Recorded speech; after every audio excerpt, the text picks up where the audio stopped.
안녕하세요. 12월 5일 자정인데요. SOXL은 하락 중에 있는데요. 산타 랠리가 없을 거라는 얘기들이 나오고 있어요. 무디스는 중국의 국채 전망을 부정적으로 하향 조정했어요. 미국의 인플레이션 감축법으로 중국의 전기차가 해외 진출이 빨라질 거라는 전망이에요. 구독, 좋아요 부탁드립니다. 차이나 전기차는 보합으로 아직도 마이너스 53%고요. 필 에너지로 단타를 치려고 조금 매수를 했었는데요. 손해보고 팔았어요. 필 에너지를 매도 후 다시 컴투스를 매수했는데 마이너스 5% 손실 구간이에요.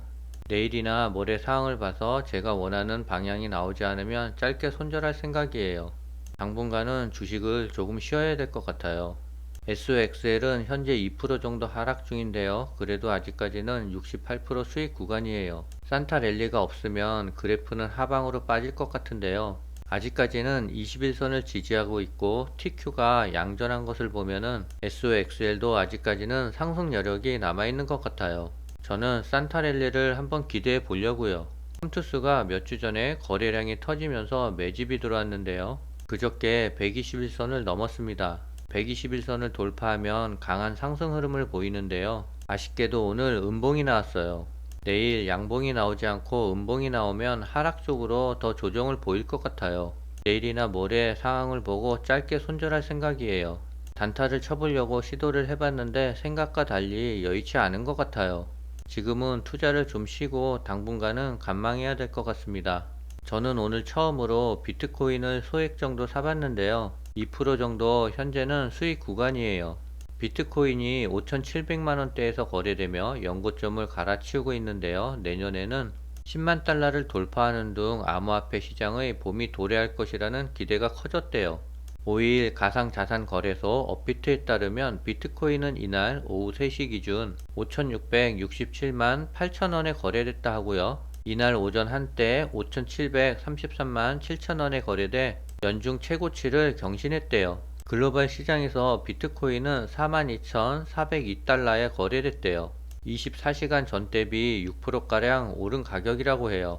미국의 긴축 종료가 커지면서 비트코인 투자 심리가 살아난 영향으로 분석이 된대요. 여기에 올해 하반기부터 미국에서 비트코인 현물 ETF 승인 가능성이 높게 점쳐지면서 비트코인 가격 상승세가 이어지고 있대요.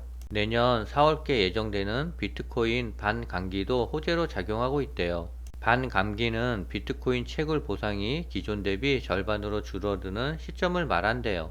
모건 스탠리 애널리스트는 역사적으로 비트코인 강세는 4년마다 발생하는 반감기 직후에 발생한다며 다음 반감기가 내년 4월쯤이라는 점을 고려하면 암호화폐 투자 위축기는 이미 과거일 수 있다라고 진단했어요. 차이나 전기차가 오늘 보합이었는데요. 더 이상 하락만은 안 했으면 좋겠습니다. 무디스가 5일 중국의 부채 증가에 대한 우려를 반영해 국채에 대한 전망을 종전 안정적에서 부정적으로 하향 조정했어요. 무디스는 중국 국채에 대한 장기 및 외화 발행 신용 등급을 A1으로 유지하되 전망을 안정적에서 부정적으로 낮췄다고 설명했어요. 중국이 지방 정부를 지원하기 위해 재정 부양책을 사용하는 가운데 부동산 시장의 구조조정으로 경제의 위험 요인이 높아지고 있다는 설명이에요.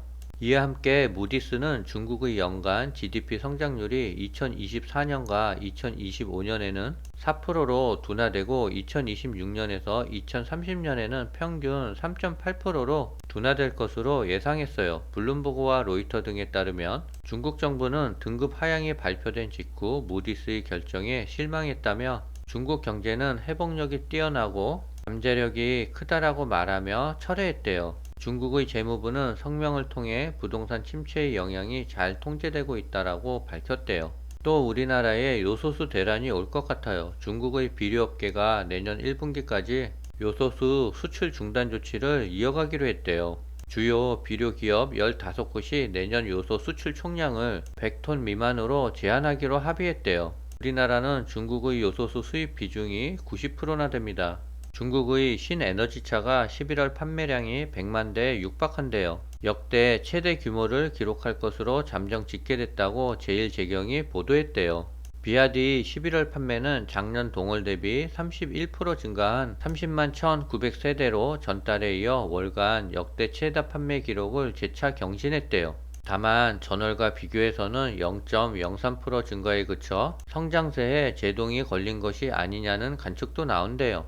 비아디가 목표로 삼은 올해 연간 판매 300만 대 달성에도 빨간불이 켜졌대요. 비아디 11월 누적 판매량은 268만 3,404대로 목표 달성을 위해서는 12월 달에 31만 7천 대가량을 판매해야 한대요. 비아디는 연간 판매 목표 달성을 위해 지난달 두 차례 가격 인하를 했고 신차 구입 시 보조금 지원과 다양한 서비스를 지원했어요. 하지만 비아디 성장세는 조금 주춤하고 있고 그 사이 경쟁업체들이 약진하고 있대요. 테슬라의 11월 판매는 82,432대로 전월 대비 14%가 증가했고요. 전기차 스타트 업체인 니šan과 샤오펑은 전월 대비 각각 1.5%, 0.9% 소폭 증가했지만 작년 동월 대비 비교해서는 각각 173%, 245% 급증을 했대요. 뒤늦게 전기차 시장에 뛰어든 지리 자동차는 전월과 작년 동월 대비 각각 5%에서 88% 증가하며 뒷심을 발휘하기 시작했다라는 평가가 나오고 있어요. 중국의 신에너지차 시장 침투율 50% 달성 목표가 애초 계획보다 10년 당겨져 이르면 2025년 실현될 것이라는 관측이 나오고 있어요. 마오웨이 전 중국 공업정보화 부장은 최근 중국 자동차 산업 포럼에서 자동차 시장 규모와 구조가 급격히 변화하고 있다며 이렇게 밝힌다고 신문 등 현재 매체가 5일 보도했어요. 작년 신에너지차 침투율은 28.2%로 당초 2025년까지 달성하기로 했던 시장 침투율 20% 목표를 3년 앞당겨 실현했다라고 덧붙였고요. 아울러 올해 중국 승용차 시장의 신에너지차 침투율은 3분의 1 이상이 될 것이라며 신에너지차가 내연 기관차를 대체하는 추세가 형성됐다고 진단했고요. 그러면서 2035년까지 신에너지차 침투율을 50% 이상 끌어올리기로 한 목표가 10년가량 앞당겨질 것이라며 이르면 2025년도 늦어도 2026년도에는 달성된 가능성이 높다라고 전망했어요. 시진핑 국가주석이 2020년 9월 유엔 총회 연설에서 2030년 자국의 탄소 배출 정점을 찍고 2060년에는 탄소 중립을 실현하겠다라는 쌍탄 목표를 제시한 가운데 중국은 세제 감면, 보조금 지원 등에 나서며 신에너지차 산업을 집중적으로 육성해 왔어요. 또한 그는 전례 없는 자동차 산업의 대변화는 전방위적이고 전면적으로 이루어질 것이라며 기술뿐 아니라 기업 운영과 투자 및 자금 조달, 수익 모델, 자동차 사용 방식 등에서도 근본적인 변화가 나타날 것이라고 내다봤어요. 자동차 업체들이 미래 비즈니스 모델이 기존 하드웨어 판매에서 소프트웨어 판매로, 제품 판매에서 서비스 판매로 바뀌게 될 것이라며 주요 자동차 업체들이 지능형 커넥티드카 기반 서비스 생태계 구축에 주력하는데 주목해야 한다라고 지적했어요. 미국의 IRA 강수에 중국 해외 진출 속도가 빨라질 것이라는 전망이 나왔어요. 또한 엄격한 중국 배터리 규제는 전기차 가격 인상을 압박할 것이래요. 대중국 견제의 고삐를 한층 강화한 미국의 인플레이션 감축법 새로운 규칙이 내년부터 시행될 예정인 가운데 중국은 벌써부터 이를 우회할 묘수를 짜내고 있는 모습이래요. 오히려 중국의 해외 진출 속도가 더욱 빨라질 것이라는 전망도 나오고 있어요.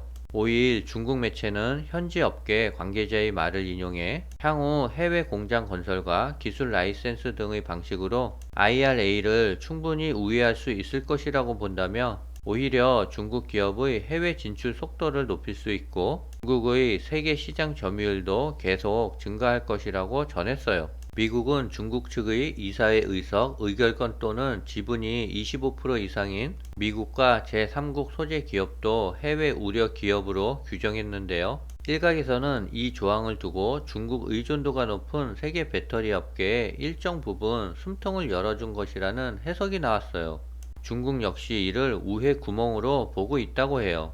25% 룰만 충족하면 보조금 대상이 될 수 있고 미국 기업이 중국 기업과 기술 제휴를 통해 배터리를 만들더라도 미국 기업이 생산량과 생산 기간 등 생산 전반을 통제하면 문제가 되지 않는다는 의미이기 때문이래요. 단기적으로는 중국 리튬 배터리 업체가 미국의 제품을 수출할 때 보조금 혜택에서 불리한 위치에 놓일 수 있지만 비관적이었던 전망과 달리 중국 배터리 업체들이 미국 진출의 문은 여전히 열려 있는 것으로 보인다고 설명했어요. 중국의 CATL이 기술을 라이센스해 미국 미시간주에 배터리 공장 건설을 추진 중인 포드는 해당 공장 지분의 100%를 갖고 있어 IRA 세액공제 혜택 대상에서 제외되지 않을 것이라는 전망이 나온대요.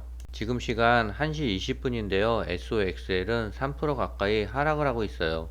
연말쯤 매도를 일부 해야 돼서 더 하락하면 안 되는데 조금은 걱정이 됩니다. 오늘은 여기까지입니다.